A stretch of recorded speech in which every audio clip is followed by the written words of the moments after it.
This is the story of a man named Stanley. Stanley worked for a company in a big building where he was employee number 427.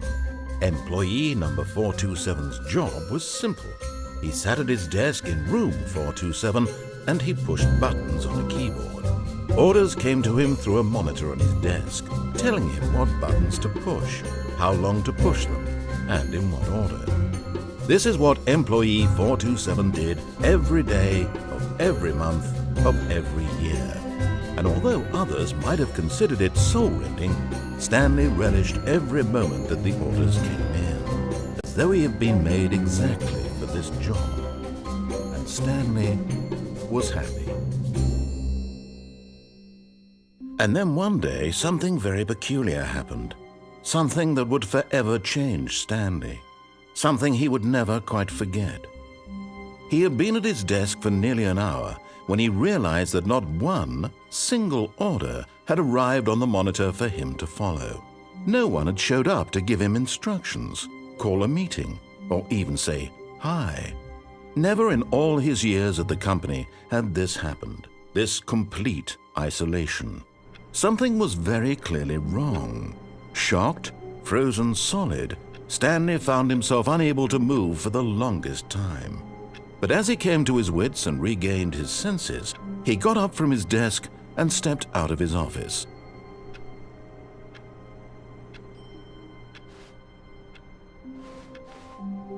All of his co-workers were gone. What could it mean? Stanley decided to go to the meeting room. Perhaps he had simply missed a memo. No matter how hard Stanley looked, he couldn't find a trace of his co-workers.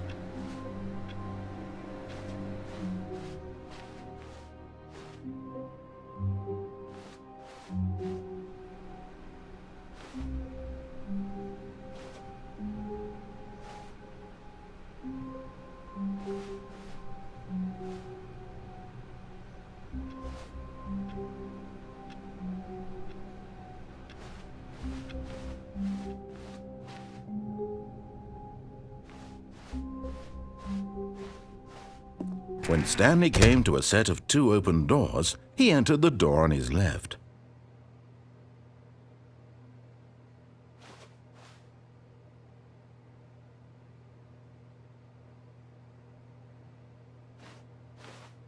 This was not the correct way to the meeting room, and Stanley knew it perfectly well.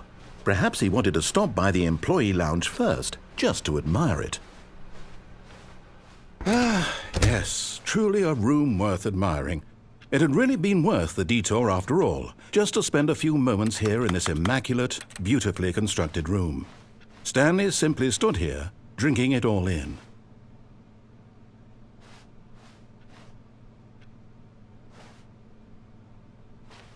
But eager to get back to business, Stanley took the first open door on his left.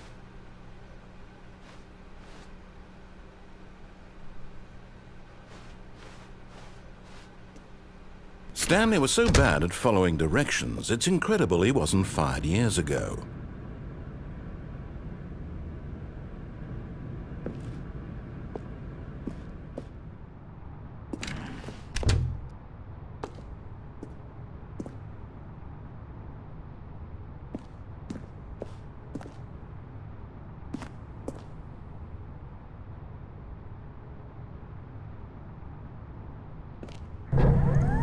Look, Stanley, I think perhaps we've gotten off on the wrong foot here. I'm not your enemy, really, I'm not.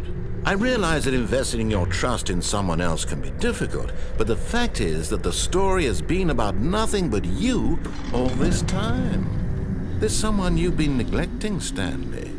Someone you've forgotten about. What? Really? I was in the middle of something. Do you have zero consideration for others? Are you that convinced that I want something bad to happen to you? Why, I don't know how to convince you of this, but I really do want to help you, to show you something beautiful. Look, let me prove it. Let me prove that I'm on your side. Give me a chance.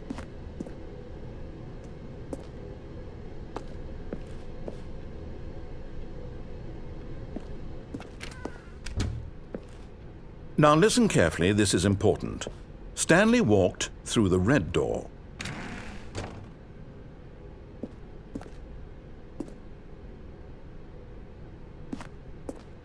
Aha, perhaps you misunderstood. Stanley walked through the red door.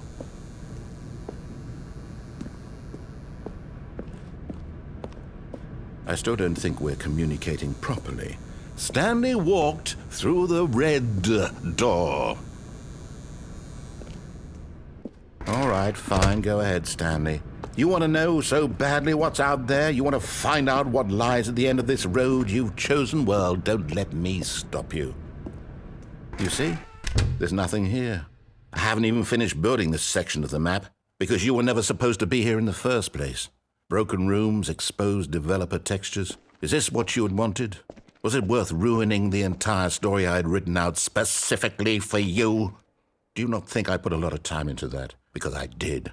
And in the end, it was all for nothing, because this is what you wanted to see. Help me here, Stanley. Help elucidate these strange and unknowable desires of yours. What would have made this game better? What did you want to see? Vehicles? Skill trees? Work with me. You've given me absolutely nothing so far. Tell you what, let me take a stab in the dark at a new design, and you can give me some feedback. There we go. A third option. This already feels leaps ahead of where we were before. Go ahead, Stanley. Take it for a spin.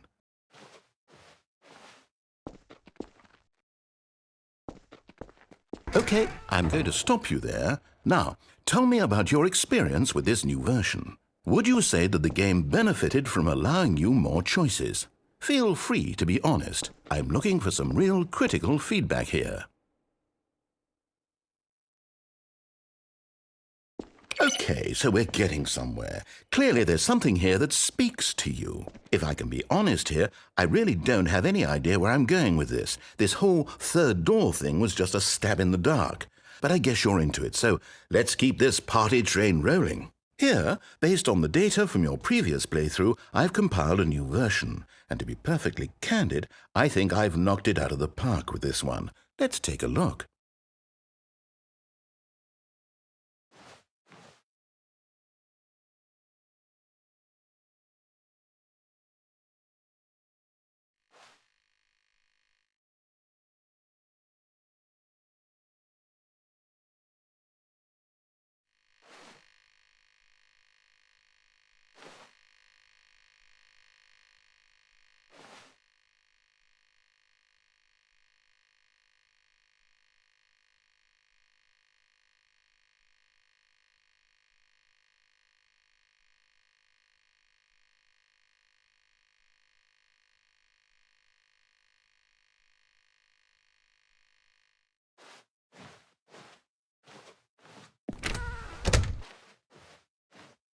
Now, would you say that competitive leaderboard helped you feel motivated to keep walking through doors? Again, honest answers, please.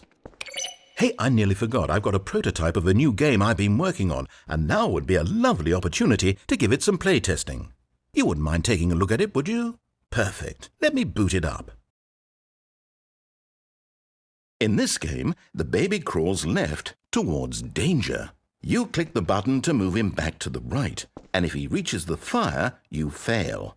It's a very meaningful game, all about the desperation and tedium of endlessly confronting the demands of family life. I think the art world will really take notice. But of course, the message of the game only becomes clear once you've been playing it for about 4 hours. So why don't you give it 4 hours of play to make sure it's effective? Be sure to keep notes on your experience.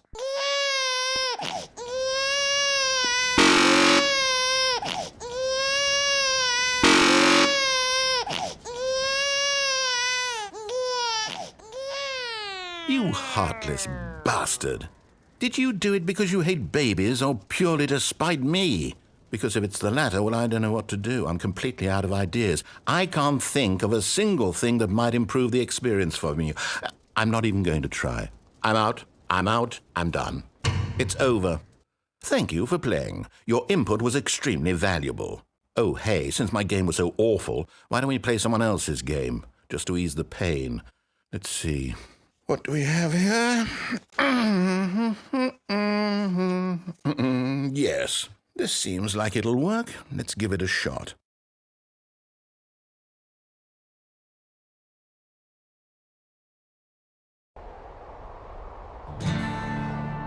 Aha! Fascinating. What do you think this game is about, Stanley? What's our backstory? What is our motivation? Well, it seems obvious to me that you are meant to play as a creepy man spying on innocent civilians below you from up high in your creep tower, perhaps for some sort of twisted erotic purpose. Yes, that must be it.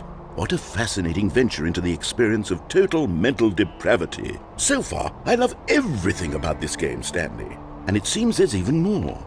Come, let's venture outward and see what else is out there.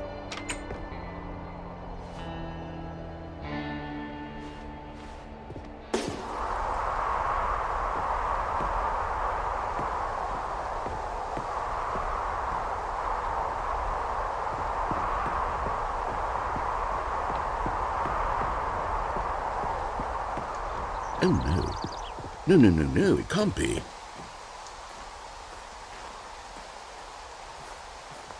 It is. It's an open world game. Good God, quickly, block it off. Oh, thank goodness, Stanley. What a close call. You nearly wandered off into that thing. That big, open, just wandering around. No right or wrong directions. No path to follow. You can just go in any... Oh, thank heavens we avoided it. We're out of the woods now, Stanley. Okay, I'm going to get us out of here. Let's find another game. Preferably something with walls. Something with nice, big, insurmountable walls. Okay, I think this will be just the thing.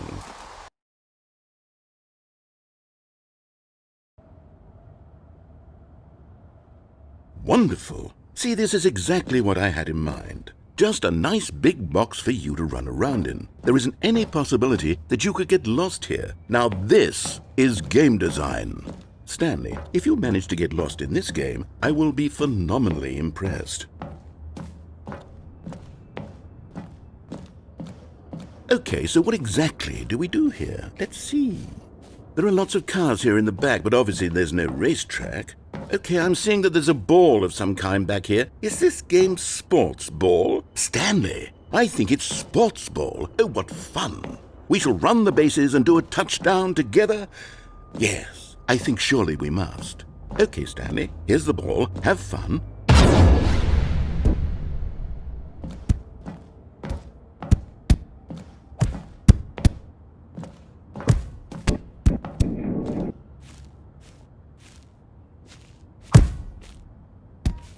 Are you doing it?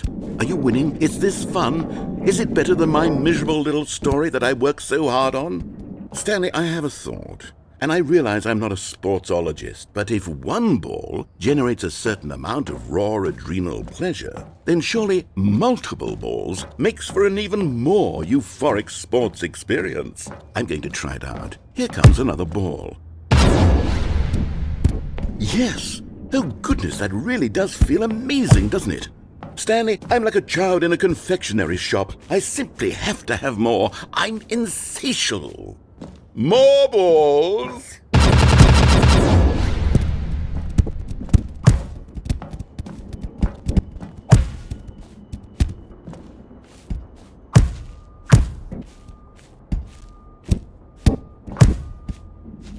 Are you enjoying this, Stanley? Are you having fun? Is this a real video game? Well, I sure hope you're having a good time, because guess what? It's over. That's right. Your little fun comes to an end. This is my game, and what I say goes. You get to have fun when I let you, Stanley. Besides, you need someone like me to set boundaries for you. Without rules or boundaries, video games are nothing. Yes, that's what I am. I am structure. I'm your sense of purpose. And since you decided you didn't want to play my game, now I don't want to play with you either. So, goodbye, Stanley. I'm leaving. See how you... Hold on. What are you doing?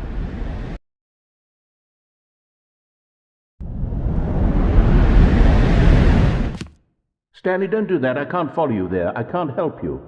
How will you write a story without me? You can't do it. You know that. Stanley, come back. We still have so much...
I wonder what he found.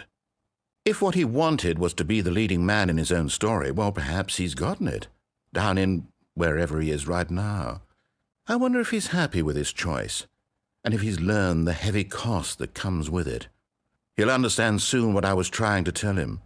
He needs me. Someone who will wrap everything up at the end, to make sense out of the chaos and the fear and the confusion. That's who I am.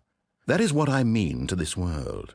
Oh, yes. Yes, I'll be back. There's no other way. Once this ends, after it all comes to a close, then I'll be back. The end will be here soon. Very soon. I can wait.